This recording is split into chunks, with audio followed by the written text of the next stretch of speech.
બોલો શું નામ છે? વિજયભાઈ. શું નામ શું તકલીફ હતી લખવાની? પેરેલિસિસ. કેટલા ટાઈમથી હતો? 7 વર્ષ. હાલ તો ત્યારે શું થતું? પગ ઢળ્યાતો?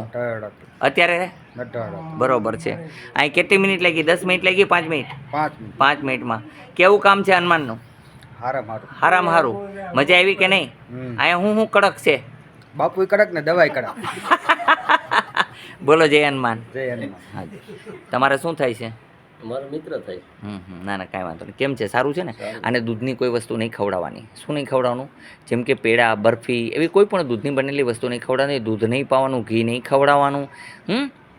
અને આને બાજરાનો રોટલો, જુવારનો રોટલો ખવડાવો, ઘઉં ન ખવડાવવા, ચોખા ન ખવડાવવા. આટલું કરશો એટલે 15 દિવસમાં એકદમ સ્વસ્થ રીતે હાલશે. અત્યારે હાલે છે પણ છતાંય આથી વધારે સારું હાલશે અને આ હાથમાં પાવર આવશે. હાલો જોઈ.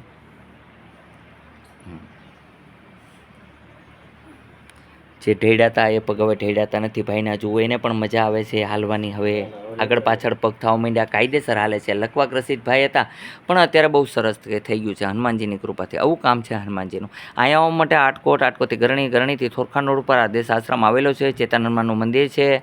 અહીંના મહંત શ્રી યોગીરાજ ધીરેન્દ્રનાથ છે. અહીંયા આવવા માટેનો સમય છે સવારે 9 થી 12, સાંજે 4 થી 6. નિયમનું પાલન કરે એ નિરોગી 100% થાય છે. મેં જે ભાઈને જે પ્રમાણે જમવાનું કીધું એ પ્રમાણે જમે તો 15 દિવસની અંદર કોઈ પણ પ્રકારની તકલીફ રહેતી નથી.